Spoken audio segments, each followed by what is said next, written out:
And I'm excited about this panel. Gentlemen, if we can come up, because the first thing I think of from a venture capital standpoint is, first of all, how important it is in our society and how great America is our venture capital system. And the first thing I think of when I introduce our two colleagues, most notably Mr. Patricof, Alan Patricof, is the word wisdom. So gentlemen, I think you can step up now.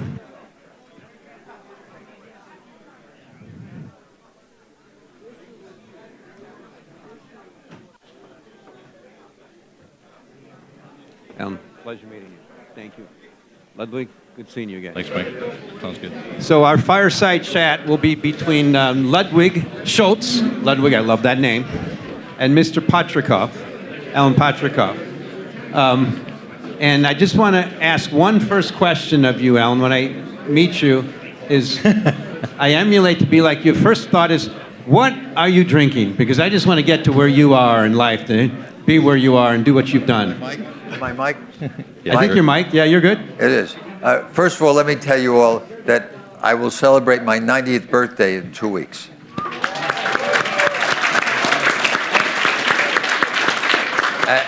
You took my first line. And you could judge afterwards. I wrote a book called No Red Lights, which we're going to hear about a little bit, but which you can get on Amazon and Audible. But in it, I say that I'm going to live to 114, which I picked actually about 15 years ago as having heard a gerontologist speak as a possible expectation at that time. I believe the same talk we're given today, or heard the same gerontologist today, he probably would say, based on scientific developments and how people are living today, we could live to 120. Although the New York Times has a feature story today which says the age expectation hasn't changed, and it's still, I think, 89 is what they say, but I'm going to be 90 in 2 weeks, so I already have broken that barrier. What I do is, it's a fair question. I get asked that all the time because, again, I ran the New York City Marathon 2 years ago. I was the oldest person that ever finished it.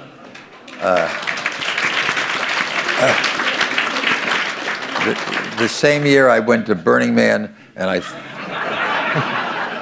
that's another story we'll take separately. Do you remember those? And I got married this year, again. But I think I honestly think the ability to live longer has to do with your own psyche and how, if you think positively, I mean, some people get up and think it's raining every day and they're depressed. I get up every day positive. I only know the word yes. I guess that's why I'm in the venture capital business and have been for 54 years, having started 3 firms. I believe that, so living positive, keeping active, as I do, I work at least 5 days a week, and exercising, I walk with my wife, without her, but we walk during the week 4 days, about 3 or 4 miles every morning, and on the weekends I do 8 to 10. But I think that's part of it, and I don't have a specific diet. I'll tell you a tiny secret, which is not there, is that when I was dating my wife, if I use the expression of dating, is that we would go out for dinner and I would buy 2 dinners and 2 appetizers, 2 dessert, and she, like a lot of women particularly, would peck at it and not eat it, and I said, God damn it, I'm not going to spend $50 on $75 on a dinner and you eat nothing. From now on, we're going to split everything. And so we literally split every meal where we're out. And so we don't take food home, but I could tell you, based on proportions, if you all think about it, many people who are friends of ours have now started doing the same thing because you're so restaurant business. You get so much food, and you end up either leaving it on a plate or eating too much. So I eat carefully in that sense, and as I say, I walk and I keep active. I have a trainer 3 days a week. I take Pilates once a week. So I'm going to live to 114. I'm pretty sure Mike was hoping you were going to say whiskey. No. No. Okay. No. All right. I'm sorry, Lloyd. Well, I took your first question. No, perfect. I think you all know Alan Patricof, but for anybody in the room who doesn't already know, I want to give you a little bit of context here. He is a pioneering figure in venture capital with a career spanning over 40 years. Throughout his 54 years. 50, please. well, you know, it's an old copy. What do you guess? Backing iconic companies that you may have heard of, for example, Apple, AOL, Audible, Venmo, Bird, Huffington Post, and many, many, many more.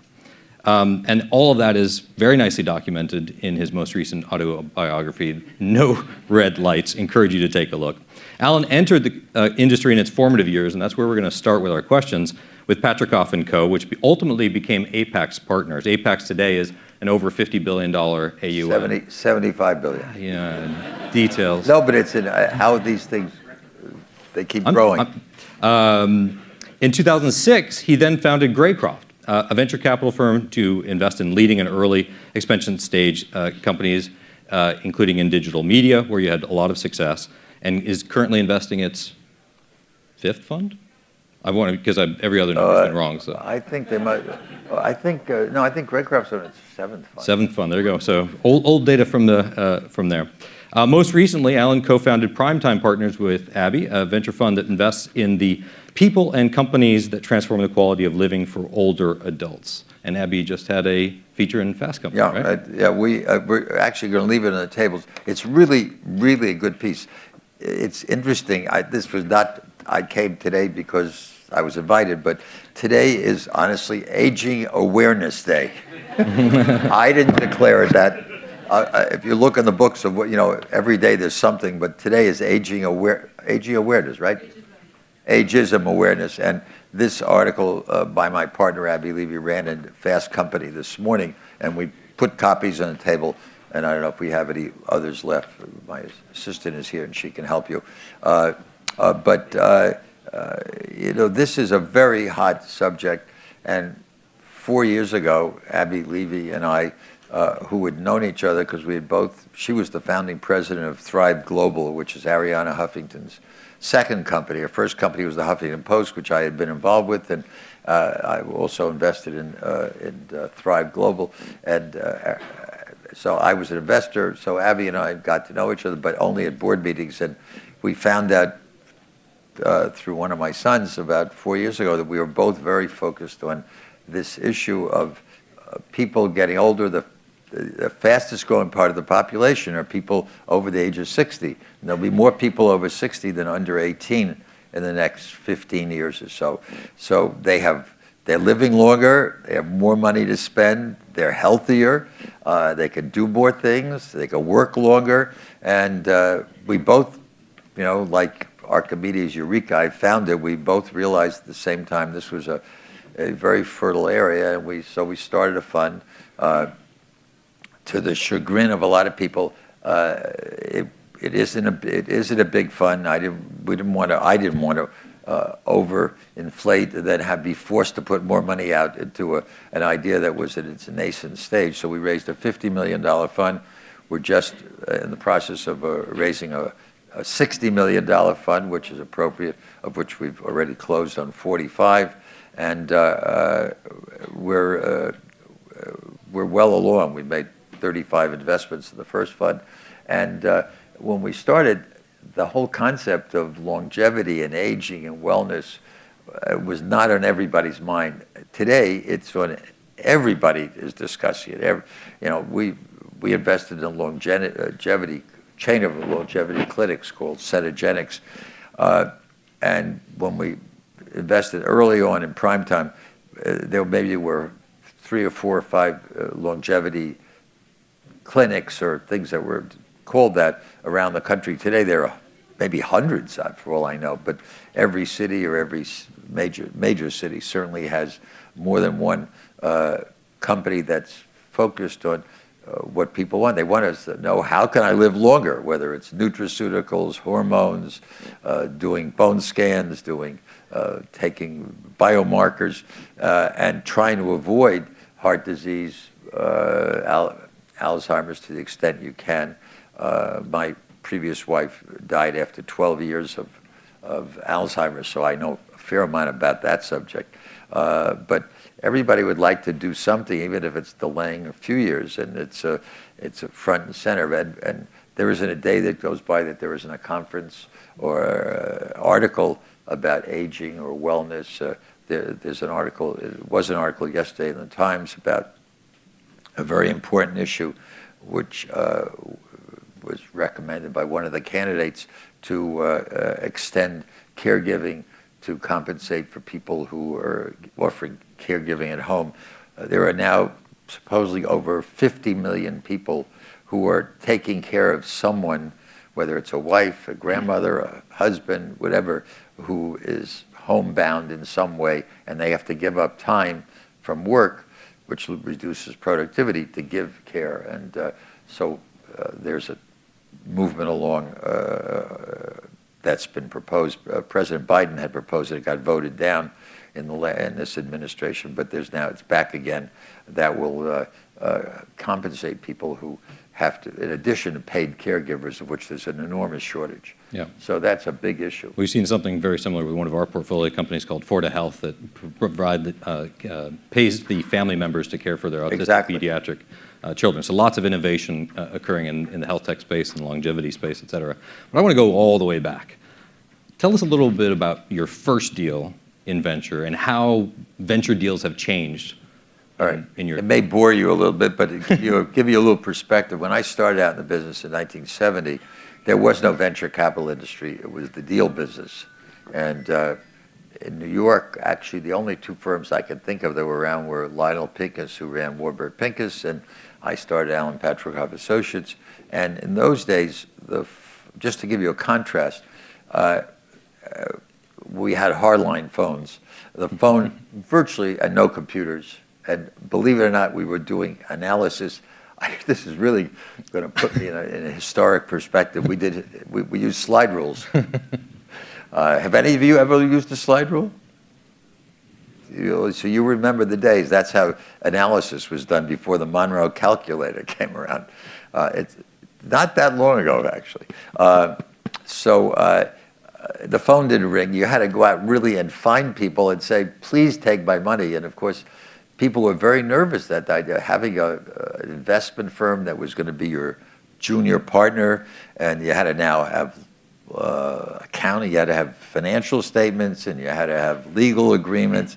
It was anathema the way young companies were starting, and it was not a big thing. It wasn't in the newspaper. There weren't. We started the National Venture Capital Association in '73, and so maybe we looked at 25, 30 deals during the whole year. And just to give you a perspective, the first investment we made was in the secondary lead smelting business, where you take used batteries, smelt them, refine them, take out the antimony, the copper, and the lead, recycle it back to the battery companies, and you can laugh all you want.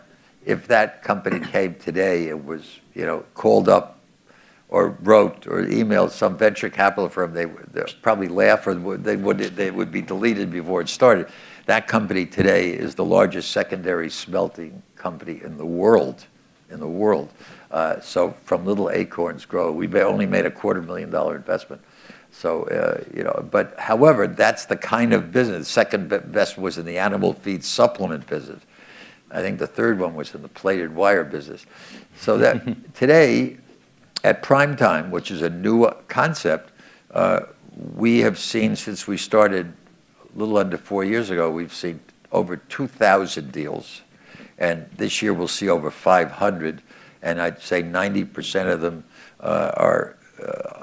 come in proactively. We did bring them in. They're brought by entrepreneurs who hear about us at talks and things like this, and other venture capitalists, because they know of our focus, which we have done a lot to promote the whole idea of investing in products, services, and technologies that serve, whether it's the over 60 or over 50, it's like pornography. You know when someone older what they need, and they need everything. So it's been a very exciting new concept, but that's the way the business is today. It's a real business, and compared to what it was then. So it's very exciting. So we're going to go to questions in just a moment, so start preparing your questions. But I'm going to preempt what I expect would be one of the questions, which is around AI.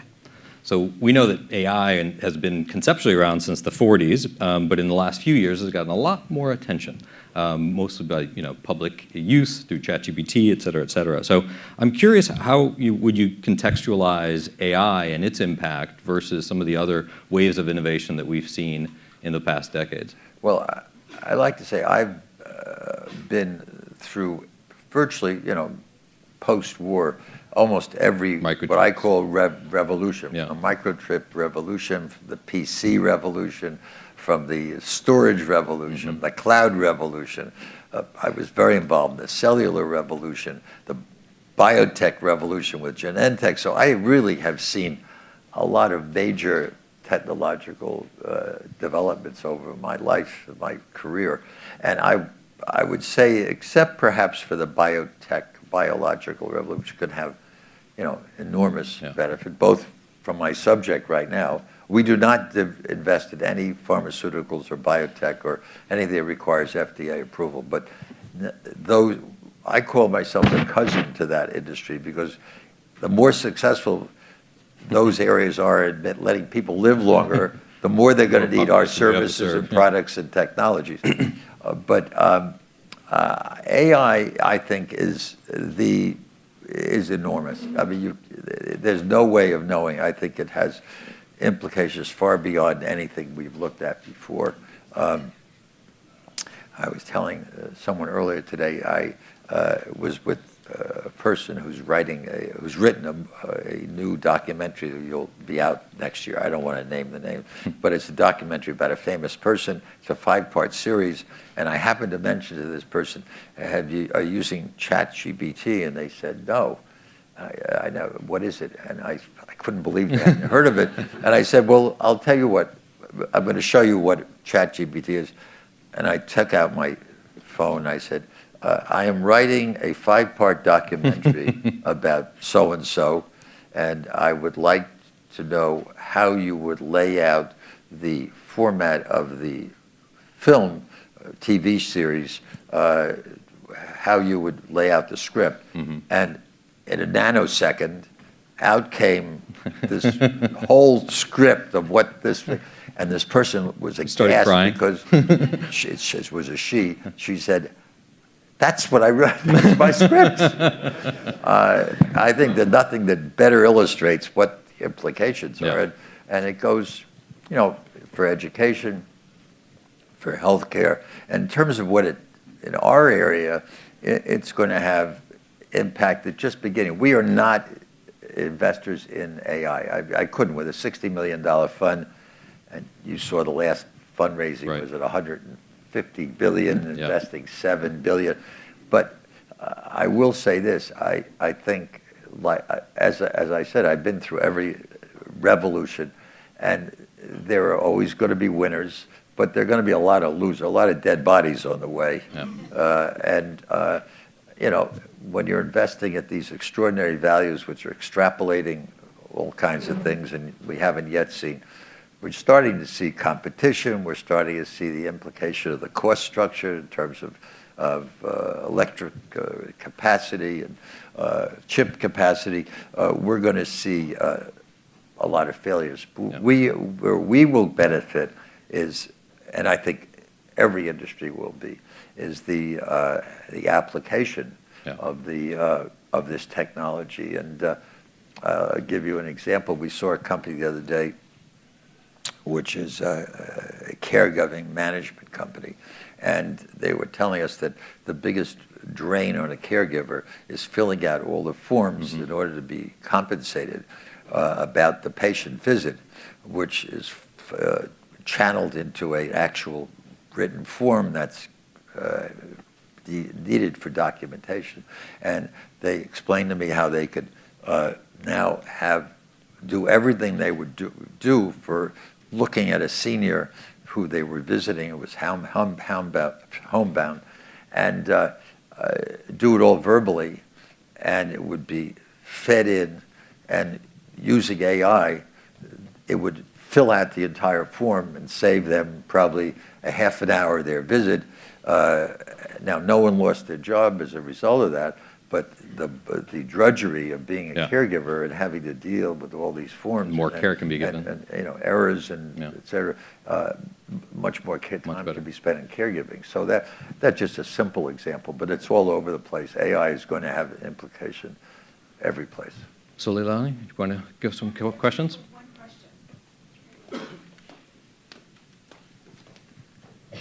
If you want other questions, I'll be for a few minutes afterwards. Thank you very much. Given your experience, how would you say has the emphasis on this notion of path to profitability changed through time? Do you think the nature of business has changed? Back then, when you first started, you had more traditional businesses, closer to commercializing. Do you think in this day and age, we have more digitalization, we have businesses where you have untested technology that still needs to be proven, and the path to being commercial is a little longer? How do you think that transition has occurred? It's a really, everyone says that's a good question. It really is a very good question. I haven't actually thought about it. I'll do it spontaneously. The problem today is there are a lot of companies being funded and overfunded because there are a lot of institutional investors who would have probably done what I did. Instead of raising 50 million, would have raised 500 million. So if you have 500 million, you got to spend it faster, and you got to put more money. And we do early stage, I should tell you, startups, pre-seed, seed, A round, which usually implies that it's an idea that's being developed, and it needs a certain time to percolate and to get to a period of profitability. Where we've been 4 years, and since they were almost all startups at the time we started up, or right before then, they're not companies that have been around a long. And if they're doing anything with technology, it takes time. And we haven't exited a company yet, but I'm not crying about it. I mean, I'm used to this business. It takes time to build. You don't do art history doesn't get created in one day. So I'd say that it takes longer with technology because there's a development stage where perhaps in those earlier days there was less period of development, and there, unfortunately, or whatever the nature of startups today is, people are less focused on profitability and near-term profitability, and are used to multiple rounds of raising money, some by necessity and some because they've spent it too fast and didn't really lay out what their capital needs were going to be. And they forget about the fact that, which I've always preached, is that, and it's old-fashioned, but at the end of the day, I learned this early on, at the end of the day, if there is such a thing at the end of the day, shareholders can't continually finance businesses. At some point, it has to be positive free cash flow to sustain a business. So, at some point, the investors will say, where's the emperor's new clothes? So I think that you're seeing a little bit more discipline today than you did during the pandemic, I have to tell you, when there was a lot of money that was thrown at companies, at high valuations that are being adjusted now. I think that has to be more focused on understanding the economics of the business, to really how much capital it's going to take, and husbanding that capital, and understanding that you can't keep tapping the well forever, and that's it. I think we're going to kick us off stage, but one last question for the audience. Best Broadway show to go see. You're a big Broadway guy. What do you recommend? You can't miss Hamilton, but now it's a little bit, it's been around for a while. That's still what I think is the best show on Broadway. Thank you very much, Alan. Thank you very much.